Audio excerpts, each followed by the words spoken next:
Yeah, good evening, everyone. Oh, the attendance is so poor. I just see only two people in this paper.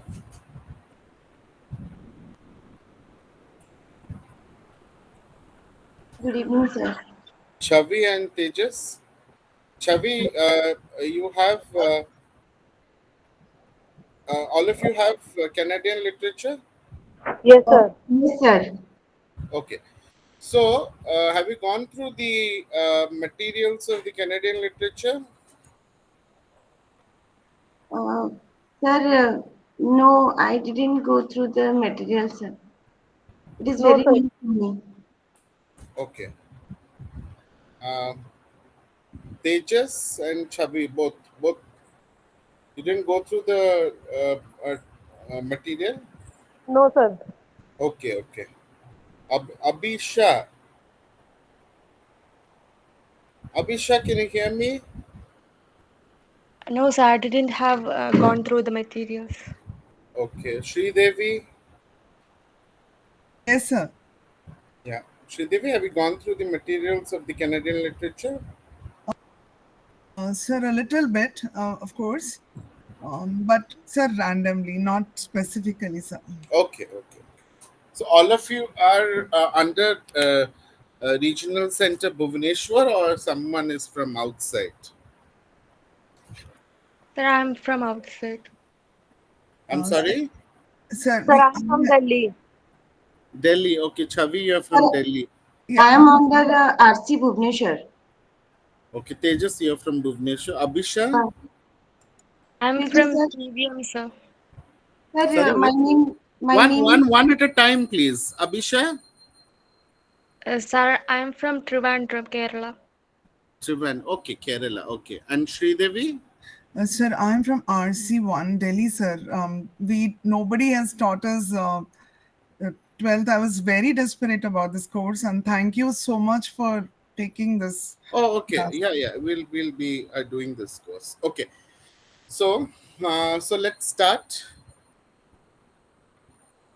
So talking about the Canadian literature, basically Canada now, if you see, till recently was invisible to the rest of the world, as being the second largest nation after Russia of the world, mainly because of its overshadow by the southern part. The southern part of Canada is the USA, United States of America.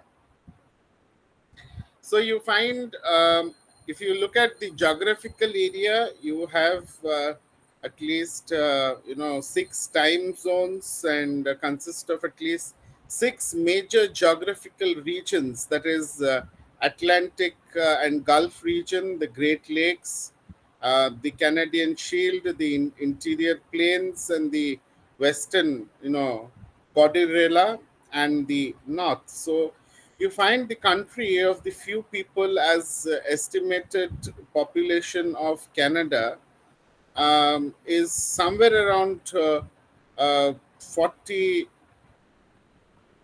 40 uh, sorry, for I think 40 lakhs. um, I am not sure about the exact number.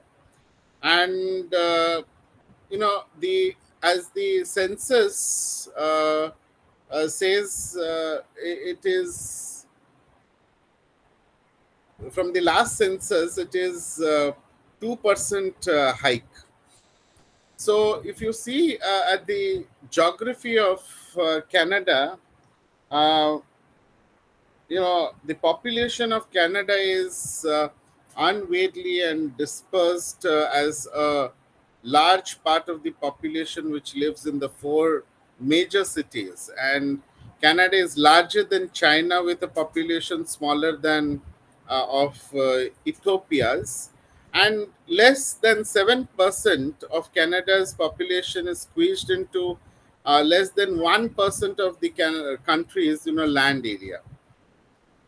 So we find that We find the Atlantic region is very populated in the coastal region of all, also along the St. John's River, and the regions which are first nations primarily which is lived by hunting, fishing, and you find this great lake also, the St. Lawrence lowlands, which comprise of the southern Ontario uh, and the southern part, have a very fertile soil, which have which provides a key transport route for trade links to the inhabitants of the region, because of the lakes and the rivers in this region. So you find Canada's shield includes, 40% of the Canada's landmass, mostly, which is covered by Precambrian rocks, and you find the north consists of the many sub, regions. And the Arctic regions, that is the home to the Inuits. So it is an area of no tree, little soil, and a long and harsh winter you find in that place. So are you all getting me? Hello. Yes, sir. Yes, sir. We are getting you. Okay. Yes, sir. Okay. Okay. So you find that most Canadians are see themselves as northerners in the northern country, and the national anthem of Canada sings praises of the north. So the perception of the Nordicity as a source of strength and freedom, which is highlighted in the national anthem, which may be called Canadian imaginary, and it is expressed as an illusion, or a myth, or utopia in the Canadian imagination. So you find that this myth of the northern hero, which is a product of colonialism, is perhaps one of the strongest Canadian myths. And it is this white Canadian hero who conquers the land, and then attempts the um, assimilate the native in the Canadian nation, only after colonizing is mindfully. So this view of the north, like the farmer view, is also no more popular. So you find the north as a utopia is a very popular dream with such Canadian writers. There are Canadian writers. Can you name some of the Canadian writers? Do you know some of the Canadian writers? Some of the famous Canadian writers. You must have heard about Margaret Atwood. Sir, Canadian writer Margaret, she is a poet. Uh, poet. I She's a think poet, she's a novelist, novelist. she's an Yes. essayist, she has written so many. She is mostly environmental activist and a teacher also. Yes, sir. Her so many books, The Testament, The Handmaid's Tale, The Cat's Eye, all these are works of Margaret Atwood.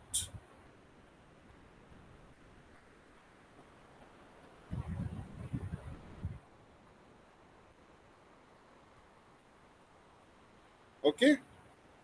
Yes, sir. Yes, sir. Yeah, yeah. Okay, so you find um, uh, so there are so many authors like Margaret Atwood, Alice Munro, Jan Martel, all these people, Sinclair Ross, Thomas King, Joseph Boyden, There's so many people. Um, so all these people, they have been writing. And they are Canadian writers. And you find the north is this view is projected as a only place in the Western world where man, can yet, uh, pursue a personal dream where he can hope to be an individual in pursuit of a personal utopia. And this utopia dream is placed in the opposition to the American intrusion into Canada. So we find that most of the Canadians, you find the North is very less a place than a direction and the ultimate reflection of how they themselves in relation to the land. And the famous Canadian novelist Margaret Atwood says that the North is at the back of the Canadian minds always, and the North focuses their anxieties, and turning to face north, they enter our their unconsciousness. And always in the retrospect, the journey of north has the quality of dreams. And this thus you find the image of the Canadians to be a large extent which is based on the contours and the colors of the north. So you find that while no single factor forms a nation's character, winter's dominance and the north symbolizes this in Canadian literature and art. You find geography, nature thus is not a background, and its character is Canadian fiction. So you find Morin, W.N.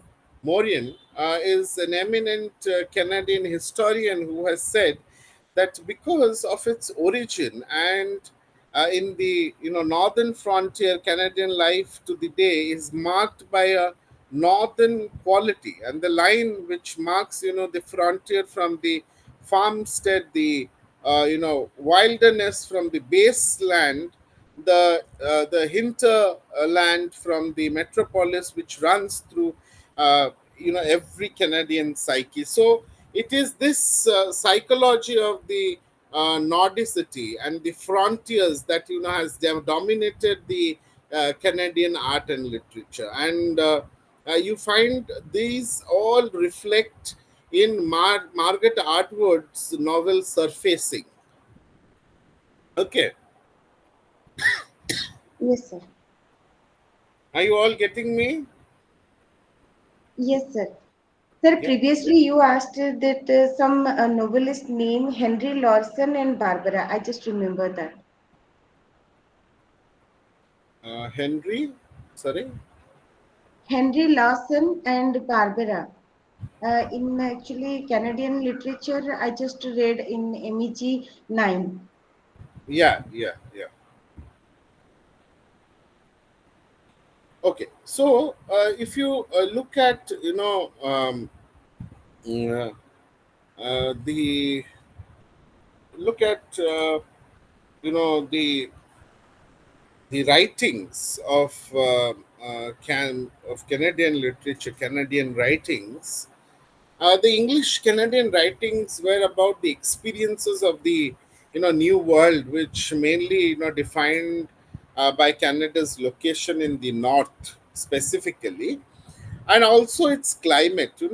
Too cold in winter and too hot in the brief summer. So, from the earliest writers, the Canadian experience was, the experience of immigration to Canada, where which began as an voyage over the seas and the oceans, and travel reports through emerged as the first genre in which the writers living in the colonies of Nova Scotia and the upper and the lower Canadas express their sense of loss in the new place and dislocation from the old familiar locations.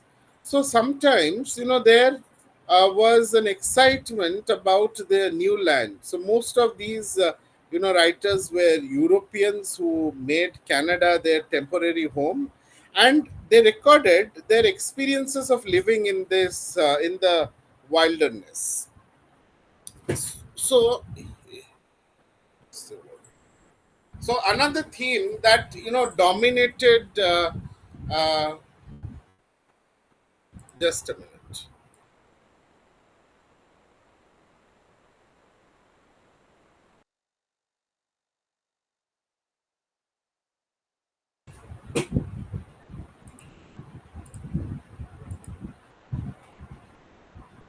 Yeah. So another theme, that dominated this period was that of wilderness and the civility of Canada. So the colonial enterprise had a very civilizing mission, and Canadian wilderness had, to be civilized by turning the bush into a garden. Okay, and natives were to be civilized through Christianity, and the wild, immigrants were to be civilized so that they become members of the civil society. So Canada was a cold place which had to be, made warm with the warmth of civility.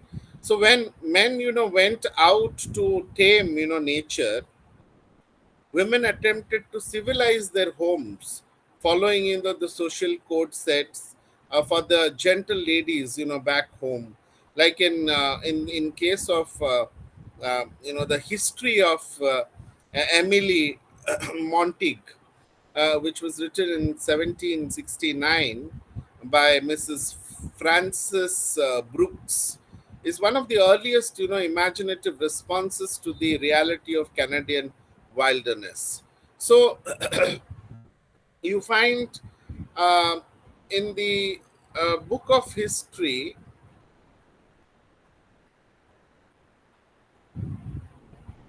1 minute.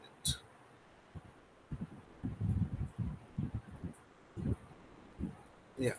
So you find the history of Emily Montague is the first, Canadian novel. In fact, you find the first North American novel, what we say, depicting the garrison life literally. And Frances Brooke was, already an established author in England before she joined her husband, who was chaplain of the garrison in Quebec in 1763.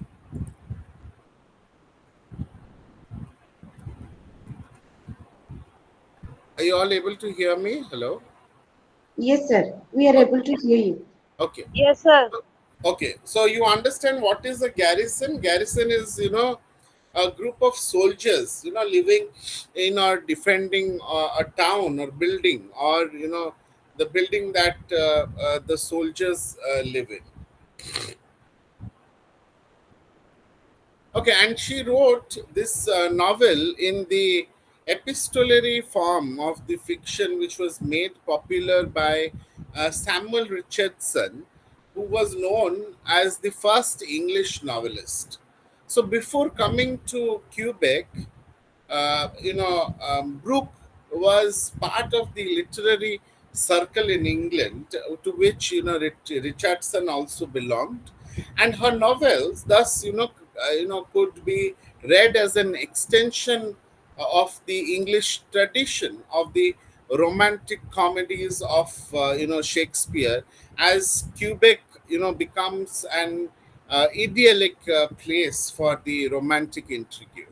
So life, you find there, the forest of Arden in, uh, if you have read Shakespeare's As You Like It, Quebec garrison life, provides an escape for lovers who have come from England to, return home eventually. And then they follow, the social codes of aristocratic England, which acted out on the garrison stage with, no attempts to adjust to life in the new world. So it deals with the um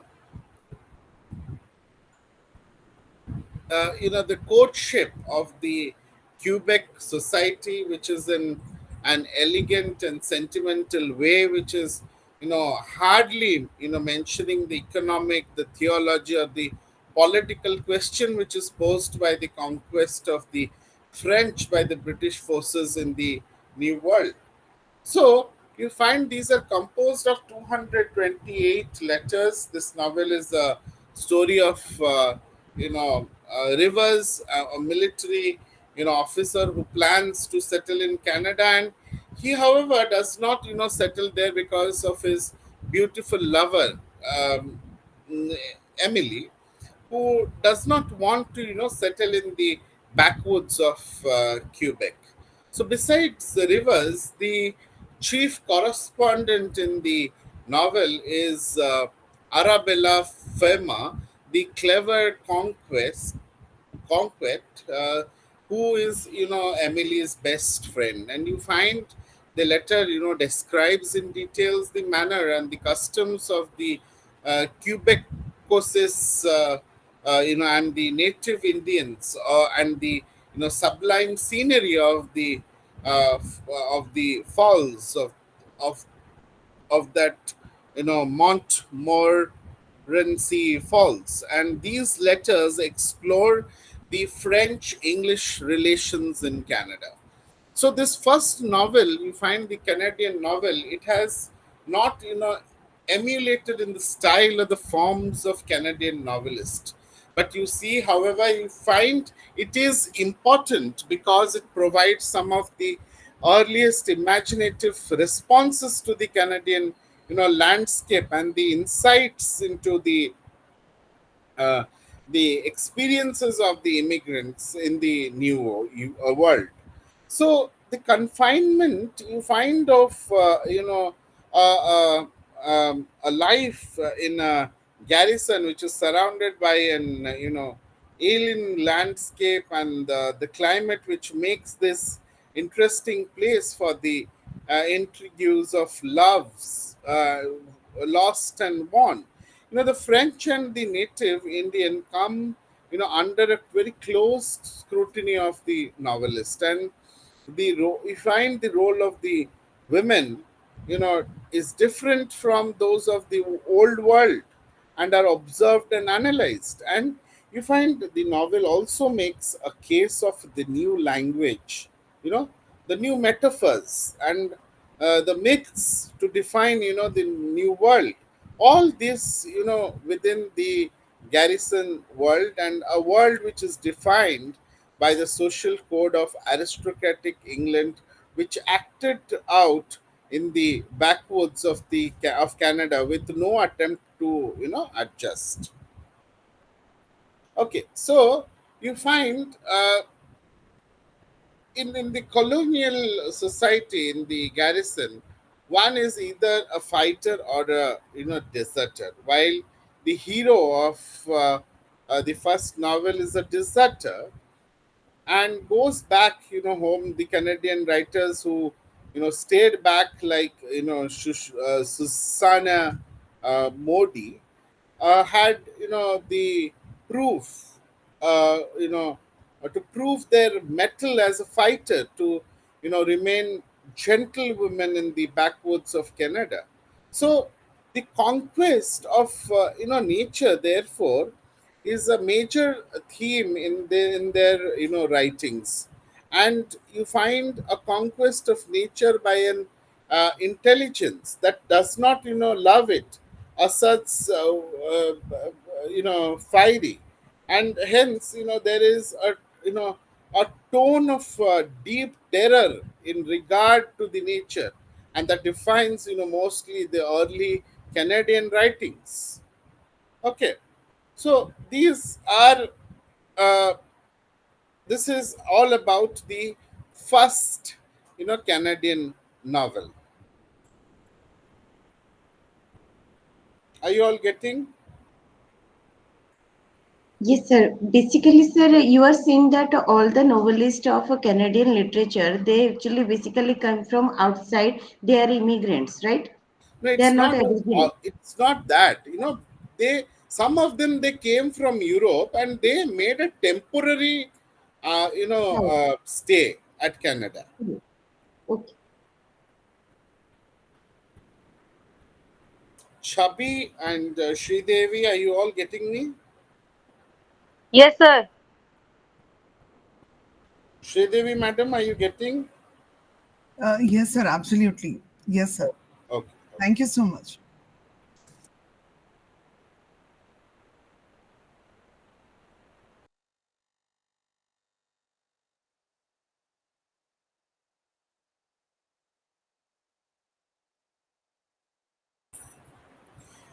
Okay. So uh, you find then yeah, as I said, Susanna Modi, who wrote the Roughing It in the Bush. Susanna, immigrated to Canada in 1832 with a young child and a husband who had retired from the British Army and was given free land to settle in the colony of the Upper Canada. And settling in the wilderness was not only tough, but it was not that what they had expected. So, as the full title of her book, Roughing in the Bush or Forest Life in Canada. Now, this is the title of the book. And, you know, she um, indicates that she had the double feeling for nature. Okay, the Wordsworthian awe inherited from the British Romantic tradition, and the terror, the terror that nature evoked in her, stark reality of the life in the bush. So, in contrast to the attitude of Moody, uh, Catherine Paul Trail, her elder sister, wrote of the pleasanter aspect of the nature in her The Backwoods of Canada, which was published in 1836. And Trail saw, the in nature God's benevolence and believed that in adversity the individual's duty is to self and God with strong willed determination. So Moody's book, has a series of anecdotes which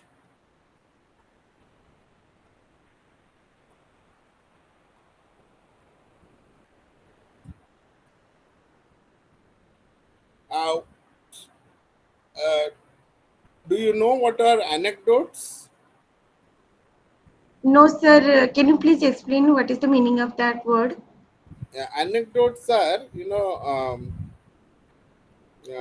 something which is interesting, relating to some sort of, real incident. Okay, or about an individual, a real individual. Okay, and it can also it is a depiction of a narrative incident, you can say, in a painting also. Sir, you mean to say that that is more related to someone individual's personal experience regarding the real event, and he or she is describing in a fiction way, right? Yeah, it is, yes, it is, an interesting, which is amusing story about a real incident. And it it illustrates or supports the point of conversations, or you can say speeches, or written texts.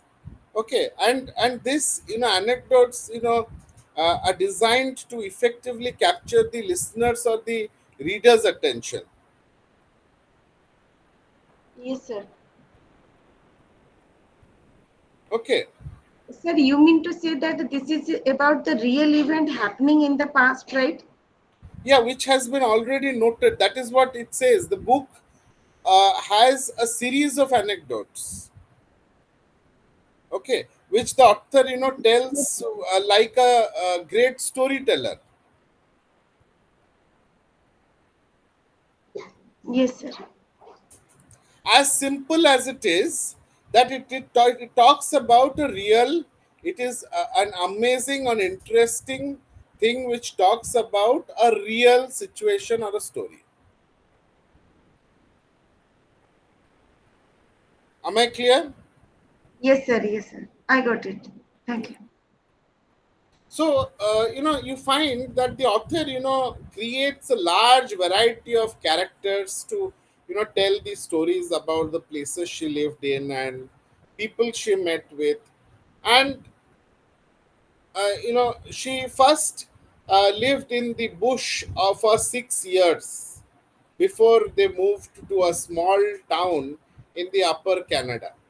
And their experience of clearing the land and the farming, which was not successful. So you find fire, you find um, yeah, fire, sickness and poverty, which plagued them. And the book is written as a melancholy narrative with the hope that it is it deterring with the hope of deterring well educated people about to settle in this colony, not to settle in the backwoods.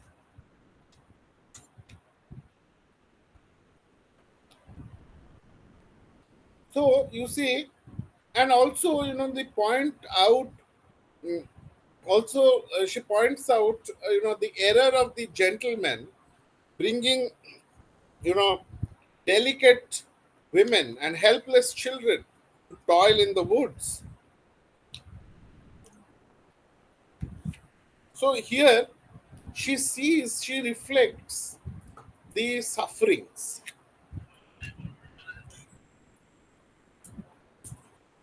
Am I clear? Yes, sir. Sir, you are saying that the original, I mean, Aboriginal people who are living in Canada, they are local people. They are torturing by the immigrants. No, no, no. Please come again. Sir, now just you said that the people, like women and children, they were suffering. So Mhm. how they are suffering? How they are suffering means they have come. They have been given a piece of land. They have come here. By whom, sir? Actually, I'm asking that by whom? By the immigrants, which actually No, the no, people. I'm not talking about the writer or the immigrants. I'm talking Okay, about in general anybody who is coming to Canada. okay, Okay, what got it. is happening is they are initially they, before they get a place to stay. While people are moving to Canada, Yes, sir. so they are uh, you know. mm, they are these well educated people, but they are bringing all these the women and the helpless children, and they are suffering. And later in the book you find she affirms the real benefits to be derived from a judicious choice of settlement, which is this great and rising country. You find thus she has a love hate relationship with nature and also with Canada. And you find Artwood finds Modi as divided down the middle, that according to Artwood is an emblem of the violent duality of Canadian literature itself. So you find critics have traced this violent duality in the character of the unnamed protagonist in Atwood's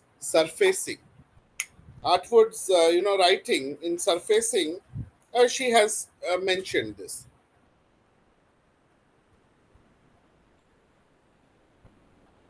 Tejas, are you getting me?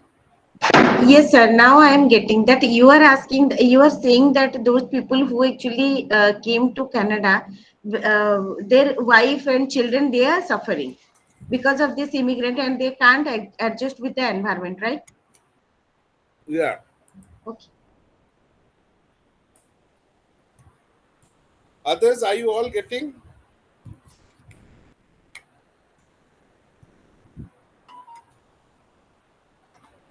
Yes, sir. Yes, sir.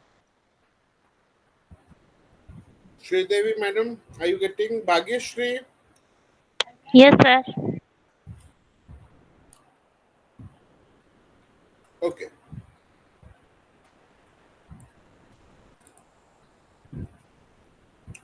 So you find that this text, roughing it in the bush, has become a Canadian classic because it presents the Canadian reality, giving the mythic character to Modi. So Margaret Atwood has, responded to the Canadian chronicles of, Modi by writing a collection of poems, and you find the journals of the Susanna Modi, which was published in 1971. It is in which she makes a real pioneer out of Modi, who symbolized the spirit of Canada at that time and is a source of inspiration now.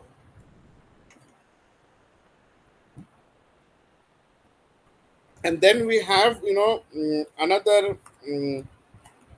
national poet, mm, Charles Sangster, who was born in 1822 and passed in 1893. Is the first important national poet in his own time by virtue of the two collection of poetry that he published in his 30s, mainly because he responded to the Canadian landscape, like the English romantic poet. Although you find that uh, he discards the neoclassical tradition, followed by Oliver Goldsmith and the other Canadian poets to follow, Wordsworthian instincts to respond to his immediate environment. Sangster has not created a native idiom to do so. So you find his poetry is mostly imitative, though it is located in the Canadian landscape. So you find in 1850s he produced at least 450 pages of poetry, and Sangster wanted to improve the world through his poetry. That was his mm, initial motive.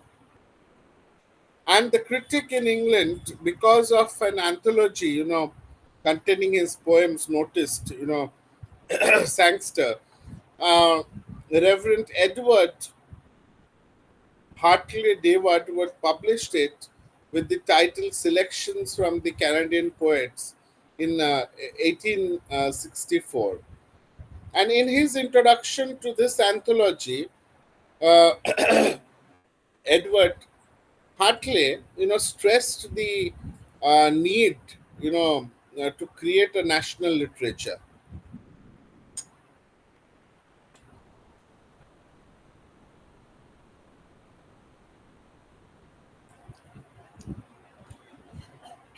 Okay, so Sangster, and his fellow poets, and writers made a concerted efforts at creating, the national literature mm, for Canada, and their attempts, through uh, laudable, did not succeed because of the imitative nature of their work.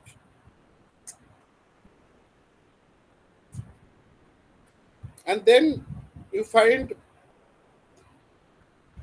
there were many other poets who wrote regarding uh, the Canadian times and Canadian the, regarding the phase and the modernist phase. If you find in Canadian literature, became prominent with the efforts of the Canadian nationalists who created a sense of nationhood after the formation of the you know confederation of and development of the railways connecting Canada from the coast to coast.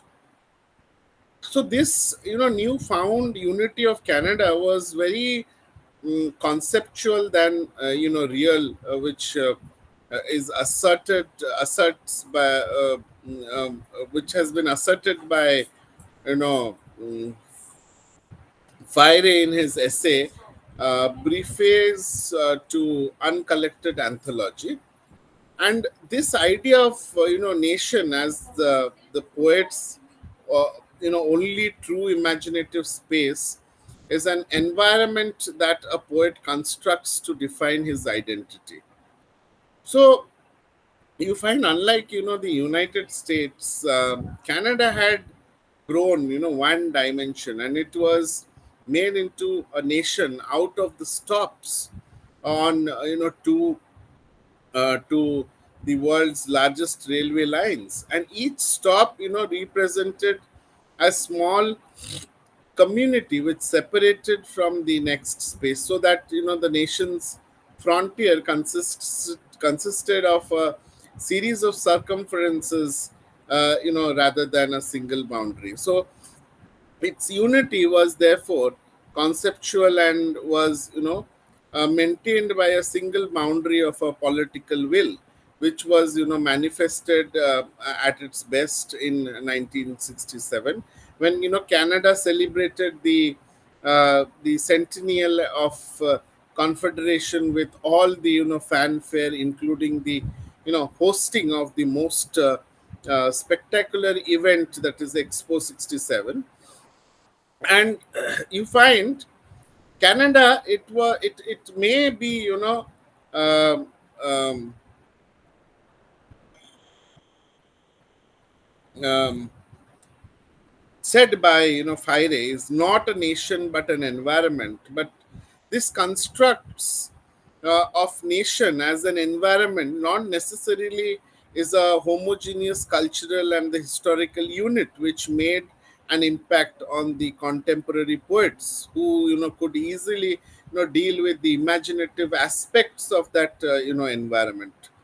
And the modernist movements in Britain and America also influenced these poets. So they attempted to write poetry using a rigidly sculptural structure in impersonal and the unemotional tone, with a rigorously disciplined rhetoric, mythic, and the historical reference. So here you see the poem is seen as an aesthetic object which whose internal formal organization is more important than its external reference. So modernism's ideals were those of control of organic unity, or you can say ironic distance, or and of the impersonality. So, the form of the modernist poetry advocates the closure or the form, rather than an openness of forms. So, you find Uh, in 1920s and the 1930s, a modernist movement in the Canadian poetry appeared in the Montreal. The rhymes and even the lines which were of conventional measure were so called free words with simpler and more colloquial diction became the new fashion following the British and the American models. So the young leaders of this revolt were McGill University student and their friends, and most famous members of this close knit group you find called themselves the four horsemen. And who were they? They were F.R. Scott, A.J.M. Smith, A.M. Clean, and Leo Kennedy. So F.R. Scott, satiric, he wrote a satiric poem that is called the Canadian Authors Meet. And you find E.G. Pratt, though not a member of any group or the movement, he was one of those poets who attempted to bring, modernism in Canadian poetry. So, Excuse me, sir. Sir, what is the meaning of satiric poem? satire. What is satire? Uh, Sir, you said that F.R. Scott's satiric poem, the Yes, Canadian you tell author. me what is satire. Do you I know don't know, what is? sir. That's why I asked. Okay, okay. So satire is satirical poetry. You find these reflect our complicated and sometimes it is uh, it talks about the confusing existence in this big wide world. Okay, one popular way of doing this is using literature to make fun of others and ourselves. You mean to say, sir, sarcasm? Like we are criticizing somebody? What? Sorry. That means you are saying that it is sarcasm or criticize somebody? Making fun. Yeah, making fun. Yeah, satire is humor, or you can say ridicule to expose or criticize people's stupidity. I got it, sir. Thank you. And it is a genre of literature which is characterized by the use of satire. Okay, Yes, sir. what are the options that you have taken, Tejas? Sir, my name is Supriya. Actually, Tejas is my son, and this is his Okay, ID. sorry, what is your name? Supriya. Supriya. Okay, okay. Yes, sir. Yeah, Supriya. So Uh, what are the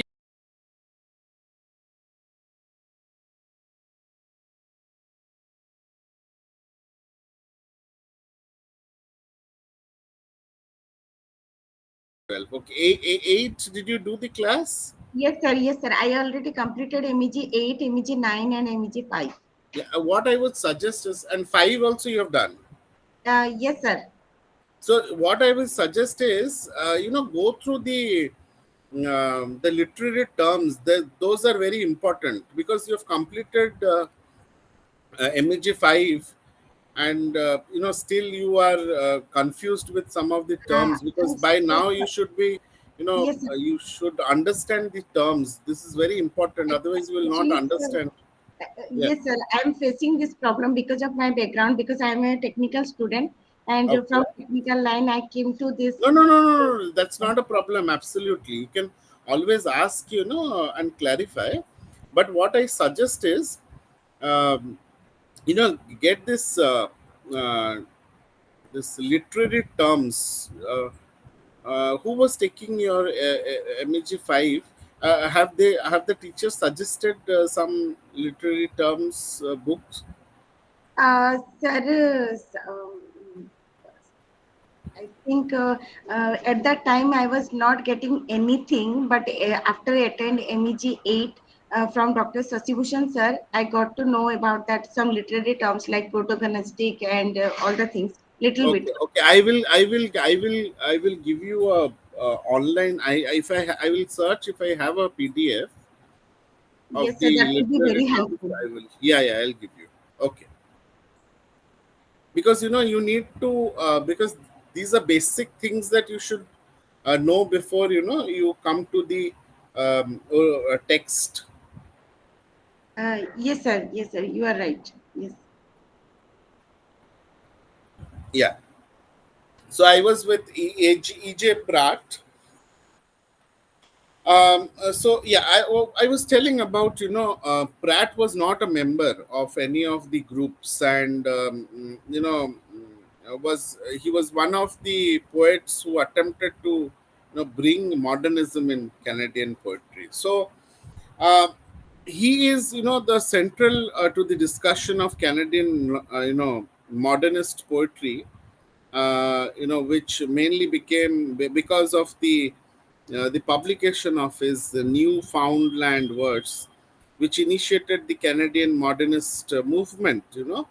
That was later on taken up by A. James Smith, F.R. Scott, and Leo Kennedy, and A.M. Klein also. And his contribution to this also acknowledged because of the efforts that he had made in finding a publisher for A. James Smith's text book, that is the book on Canadian poetry. So Pratt's poetry poems in Newfoundland verse, reject the romantic, dreams and the visions of, confederation of the poets. And in a poem, like the ground swell, he evokes a nature and the creator, almost opposite to that of Wordsworth's view of nature as benign and source of eternal mystery. So his poetry, nature poetry, expresses an evolutionary vision which guided by the most the most of the Darwinism philosophy, which was interpreted by T.H. Huxley and others, who argued that the fundamental components of the whole cosmos is the cosmos energy, and that the fundamental process of universe is evolutionary. So you find, to though he initiated the modernism in Canadian literature, Pratt never joined any group to promote it. And unlike, you find, most of his contemporaries, he wrote longer poems, sometimes molding to narratives. However, you find two of his shorter poems, From Stone to Steel and Come Away Death, are the most memorable poems because of the epigrammatic form and the dramatic construction. So Pratt gives an epic quality to his longer poems, though he does not follow the epic convention of a single hero, as he believes that individuals are part of the larger social units shaped by nature, culture, and technology. And while composing these long poems, Pratt undertook painstaking research in the details of history and technology and media. And you find uh, Livesay is another person, is a critic who has argued that Pratt's long poems are neither narrative nor epic, but they are documentary. And Why this documentary, the documentary quality of his poetry, derives, from subject matter, specialized, the language, the technical names, the precise bits of knowledge, and arcane facts. So Pratt, thus transforms the history of Canada and the scientific knowledge into a heroic and mythic whole in such poems like the Titanic. Then you find Dunkirk, behind the log and towards the last spike. So in this poem, uh, in towards the last spike, Pratt celebrates the triumph of the human will that leads to the completion of the Canadian Pacific Railway in 1885 by the engineer and the workers of the European descendants. And this also ignores the coolies, who were mainly the Chinese, who were the native few native Indians and the South Asians. So Scott, in all the spikes, but the last questions, the authenticity of this documentary poem, which presents only the official version of the history of making of the Canadian Pacific Railways that united the Canadian nation. When he writes, um, where are the coolies in your poem? Where are the thousand? Okay, just a minute. Just hold for a minute.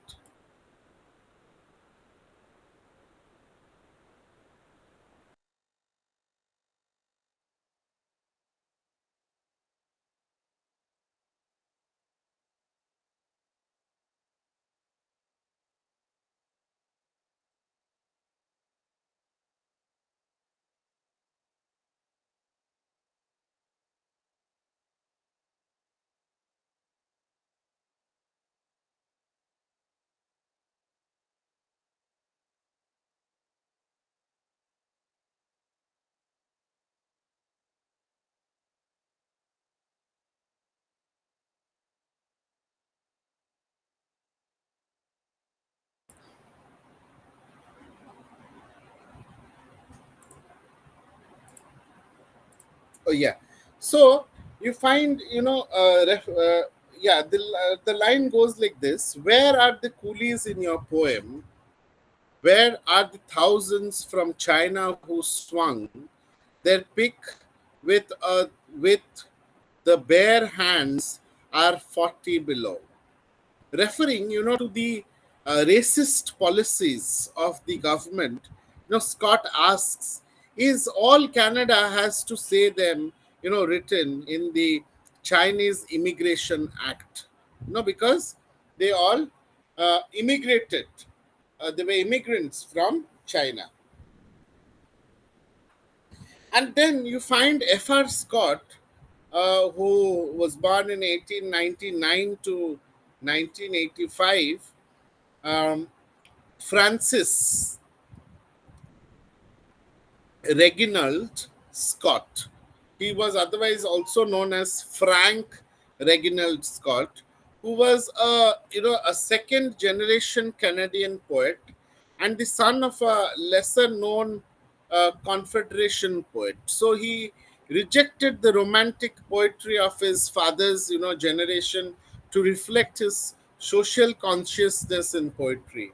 And he was also a founding member of the Canadian Mercury.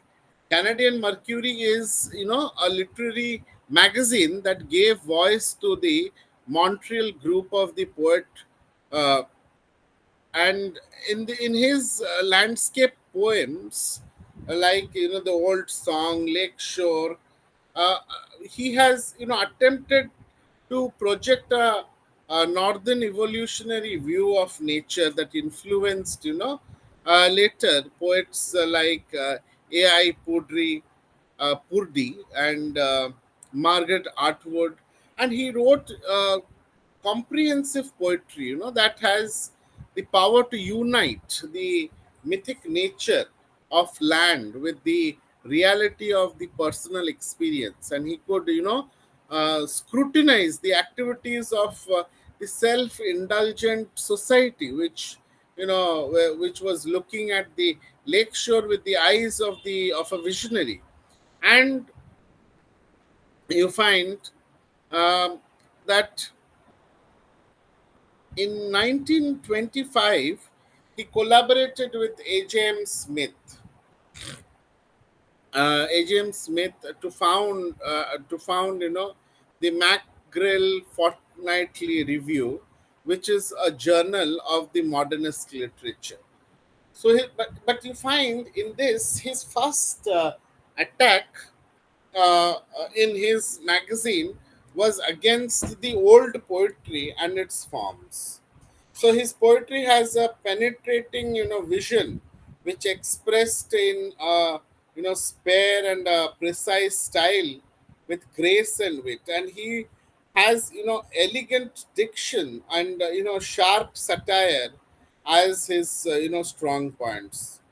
His poetry is full of words which play and is not so much dependent upon metaphors. And then you have A.J.M. Smith. A.J.M. Smith was born in 1902 and died in 1980. And he was a poet, anthologist, and a critic, and he was also a teacher. So Smith was one of the founders of the Canadian literary modernist movement. Sir, I have a doubt. Can I ask? Yeah, yeah. Sir, you said that F.R. Scott is actually he rejected the romantic poetry of his father's poem or whatever. He is like, what is he thinking at that on the present time, on his present time? What is the point or what are the true events are going on? He just wrote about that poet, about that No, no, all his because poetry, right? yeah, no, no, no, no. What? Come again, please. Sir, actually, I want to know that F.R. Scott actually, He what is his rejected, motto? yes, rejected his father's generation romantic poetries. Yes, sir. But what is his motto to write the poems against all the things? What he actually want to show the audience in his poem? Can you please explain that in his short form? I am not getting that. Why he is against about romantic No, poem? he was against the romantic. He rejected the romantic poetry because he wanted to show the social consciousness, Okay. which he did not find in the romantic poetry. Okay. Got it. Yes, okay. He was more focused about social event, other social consequences. What is going on Yeah, he in the wanted to society? show that through his poetry, and that is what he is trying to reflect that social consciousness. People should read poetry, and through this poetry they should get the message of the social conscious. They should be O- social conscious. Okay, sir. I got it. Thank you so much. Yeah. Okay. uh, so I was telling about H.M. Smith. So you find, it is in his preface to the Book of Canadian Poetry, which was published in 1943, in which he, made a controversial distinction. And what was the controversial distinction he made? He made a distinction between the cosmopolitan and the native verse, which was to set the norms for the Canadian national, modern poetry. And making this distinction, he stated that while the cosmopolitan poet, wrote on what Canadian life had in common with life, everywhere, the native poet focuses on what is, individual and unique in Canadian life. So historically, you see, Smith saw the native poet as someone who tried to come to terms with an environment that is only now ceasing to be colonial, while the cosmopolitan poet from the very beginning has made a very heroic efforts to transcend colonialism by entering into the universal civilizing culture of ideas. So you find Smith thus saw colonialism as a threat to Canadian poetry, and asked Canadian poets to become cosmopolitan, with which would help to create modernist poetry in Canada. Okay, am I clear? Yes, sir. Yeah. Okay. So then, uh, you find the Canadian nationalism. You find the then came is the post modernism, and the Canadian nationalism was challenged, particularly in 1980s, where when Canada signed a treaty for the establishment of free trade between Canada and the United States, and that was finally resulted in North American a free trade agreement, that is NAFTA, NAFTA. NAFTA is the North American Free Trade Agreement, and this was established for a free trade between Canada, United States, and Mexico in 1990.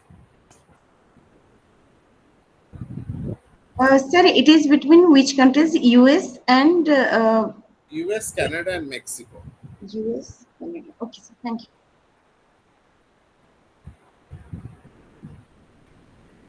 Are you all others? Are you all getting me?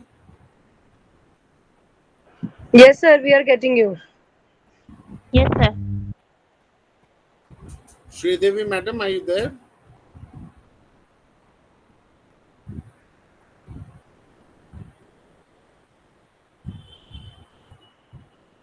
Hemanand, are you getting? Yes, sir. Yes, sir. I'm getting. Okay, Hemanand, where are you from? Sir, basically, I'm from Sundargarh district, but Okay, you. now I'm working in Rayagada. Yeah. Okay. Are you you are a teacher? Yes, sir. I am a headmaster in a high school, sir. Okay. In a government school? Yes, sir. I'm in a government school. Okay, okay. That's nice.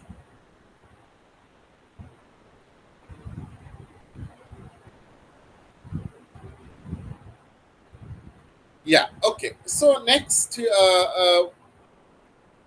keeping this background in mind, Frank Davy, in his post national arguments, the politics of the anglophone Canadian novel since 1967, analyzes 16 post centennial novel to announce the arrival of the post national state, a state invisible of its own citizens, which are governed by the multinational capitalism, and it is a state in which a nation as a community of difference has vanished. And Davy concludes his book with the remark of the protagonist in George Bowering's novel uh, Caprice, which says, the world has started to shrink.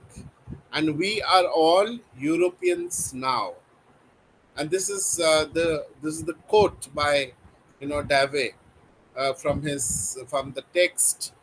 And you find, Dave is one of the is of the view that there exists heterogeneity of Canadian discursive field, and he also observes that gender, class, religion, and ethnicity and economic structure marks texts as decisively as nation or world culture. So you find the usual relationship between the literary codes or positions, and between the gender, class, religion, ethnicity, uh, the economic practices, is all that of the you know contestation and our dominance.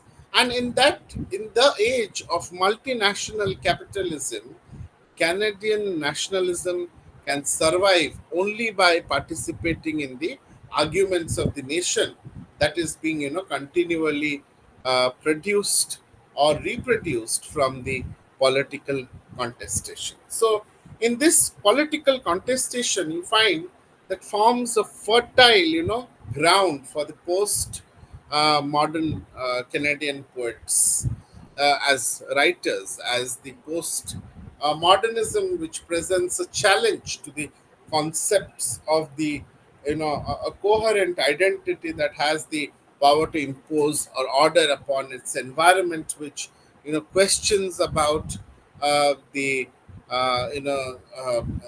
questions about the core of the modernism. So in its race, you find modernism attempted to obliterate or gloss over the cultural, the historical, the sociological, the gendered, and the other differences too. Okay, so post modernism, you find, encourages identity politics based on class, gender, religion, then ethnic and religious, afflictions, and the economic practices or the cultural orientations too.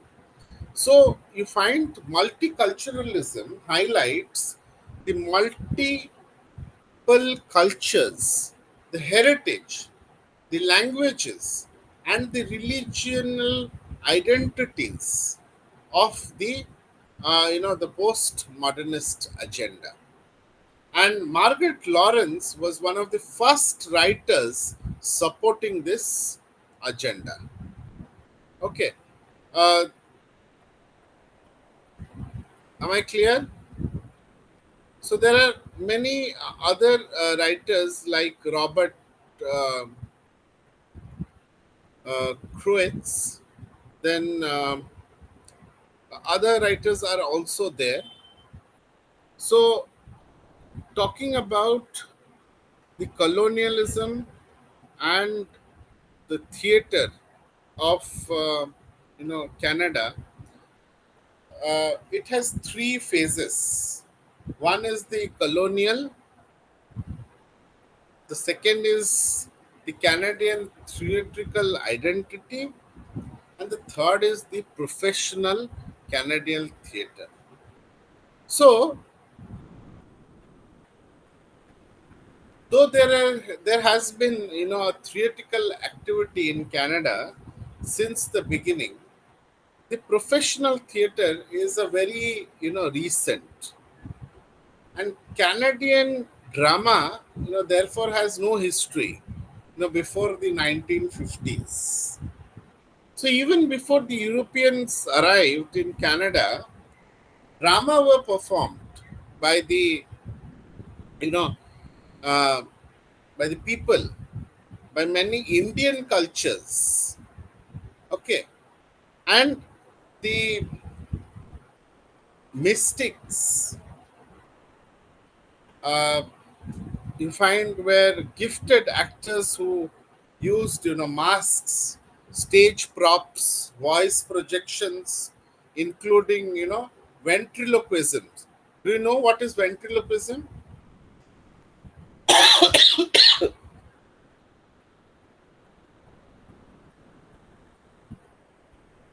Ventriloquism, yes. Anyone? Bhagyashri, what is ventriloquism?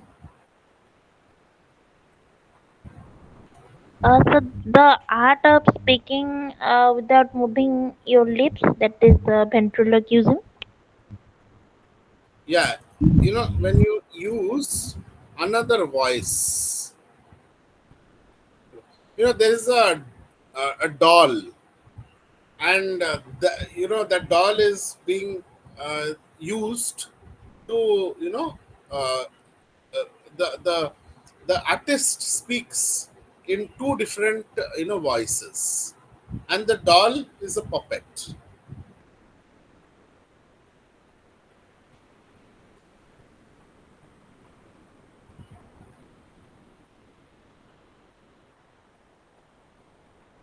Clear? Excuse me, sir. Yes. Sir, after the class, can you please provide us some notes regarding this to Notes. this block one? Okay, I will find some some text, and I will send you. Okay. Yes, sir. Sir, can I get your number, or should you Yeah, I give? will give. I will form another WhatsApp group, Okay. and I will give it to you. Yes, Okay. sir. That will be very helpful. Thank you, sir. Just give me a minute. I will just.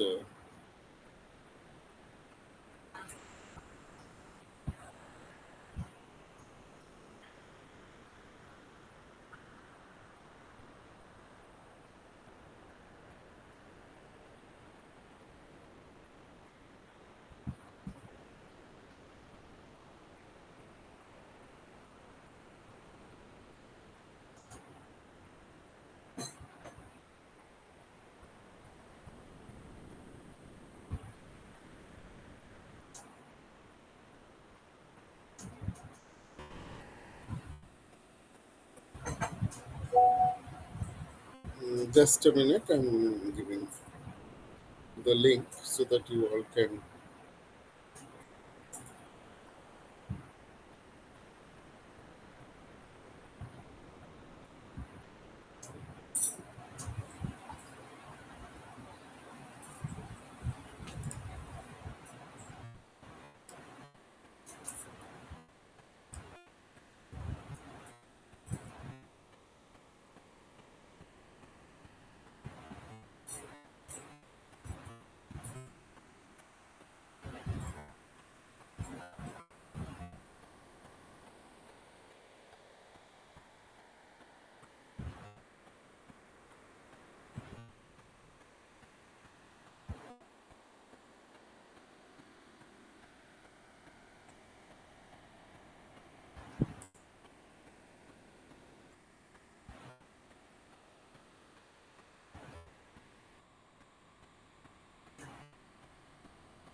Okay. I've given in the chat box. Can you see?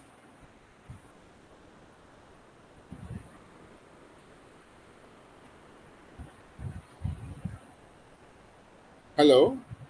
Yes, sir. Yeah, I've given in the chat box. You can click on that link and you can join. Okay, sir.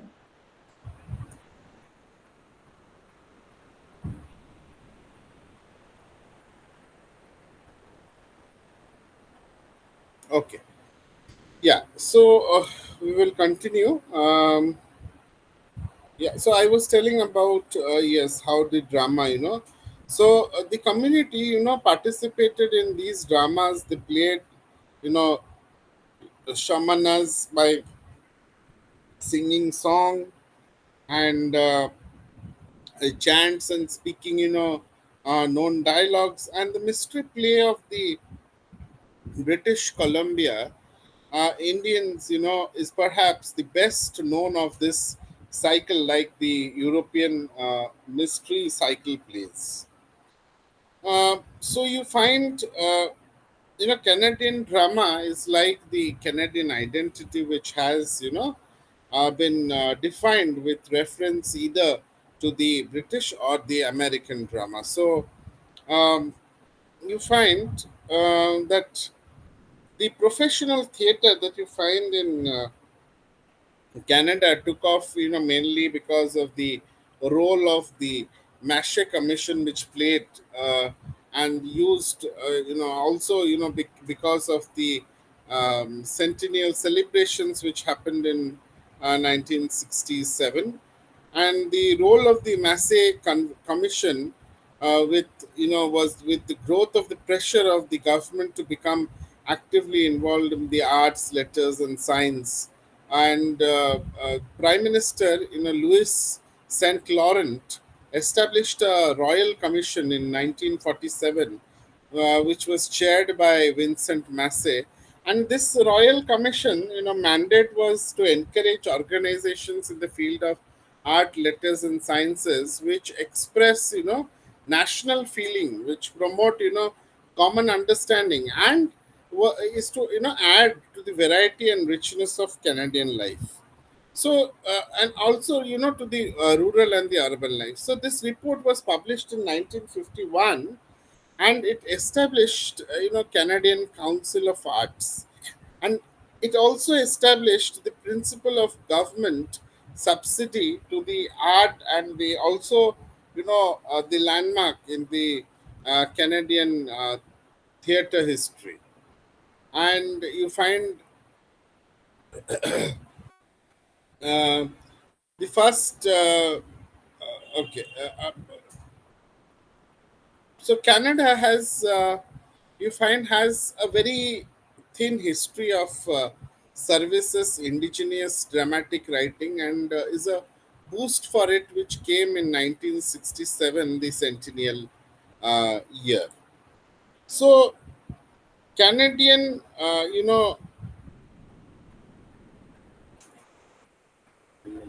yeah. So, looking, as I said, looking at the map of Canada, one finds, the colorful and the dramatic patterns of the lakes, the forests, the mountains, and the and believes, one believes that Canada has, discourse of nature. So where few people, live on such a huge land, mass, where which is, bigger in size than USSR, the US, the Brazil, and most of the other countries of the in the world. We find an interesting fact of today's life in Canada, however, is that 75% of its population lives in cities. Okay. So Canada is thus, molded a cold, northern landscape of yesterday, with which, Susanna Modi and other, fought to civilize it. Yes.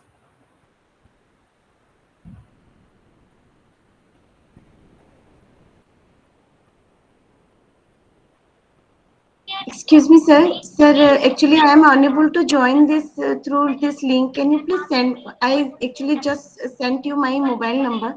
Can you please send that link, same link in that number? Uh, okay. Thank you so much, sir.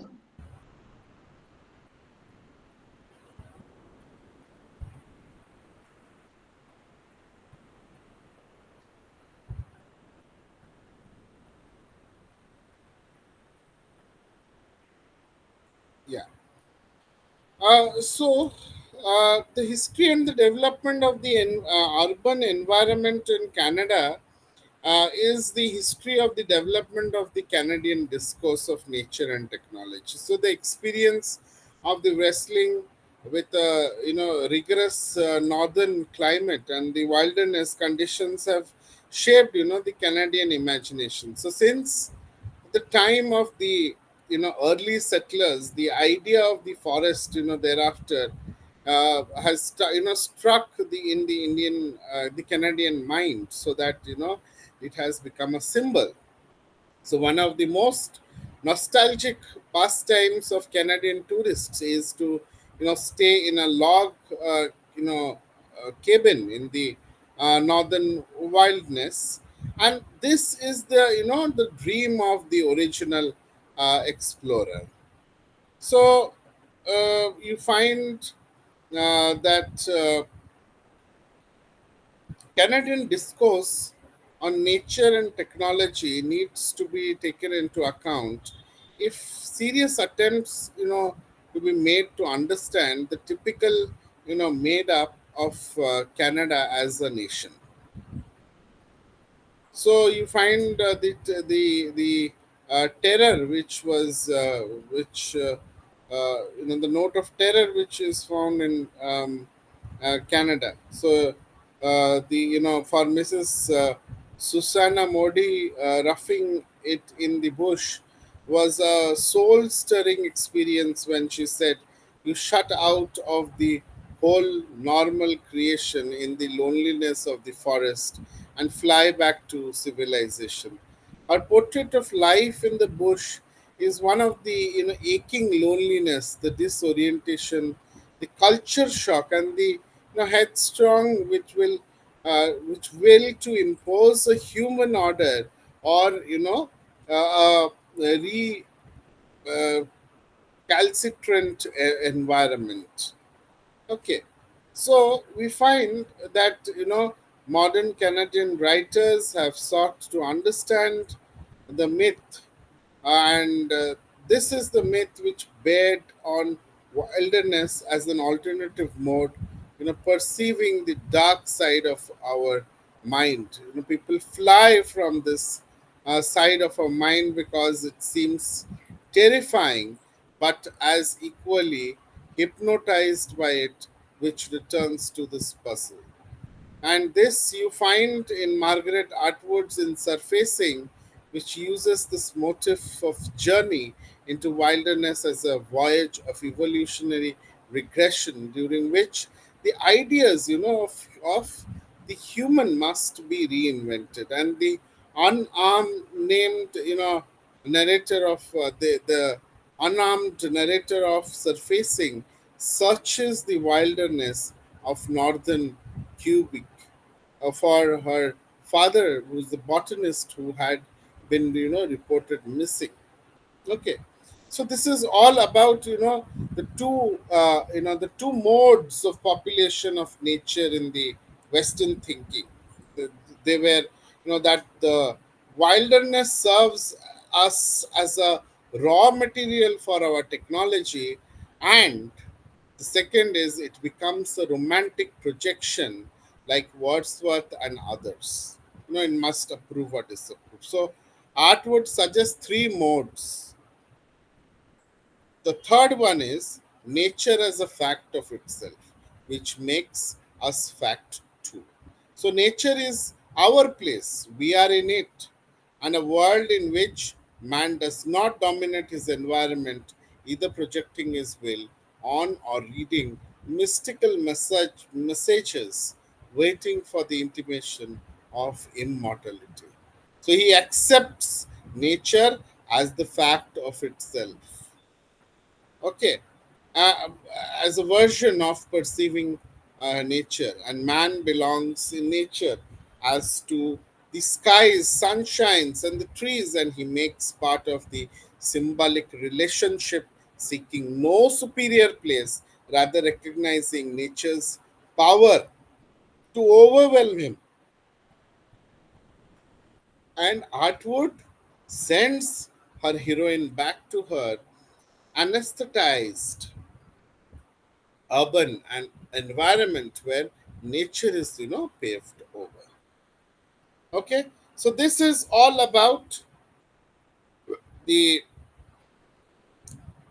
the first um, you know uh, text that you have, that is the Canadian writing, the introduction or the context to the Canadian writing.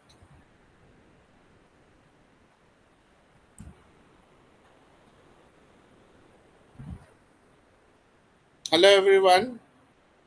Yes, sir. Yeah. So the first, I have covered almost, I've touched everything, and I've told you about the context of Canadian writing.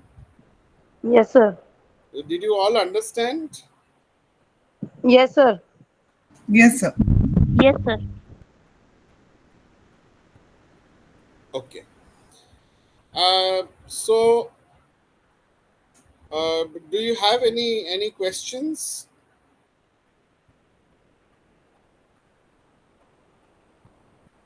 Chavi, Sridevi, Bhagyashri. Like have doubts regarding the general questions that usually come, like usually in the I've seen like right now I was looking at June 22. There is a Can you question be a like little louder? I can't hear you. I'm sorry, sir. I'm sorry. Is it clear, sir? Now? Yeah, yeah.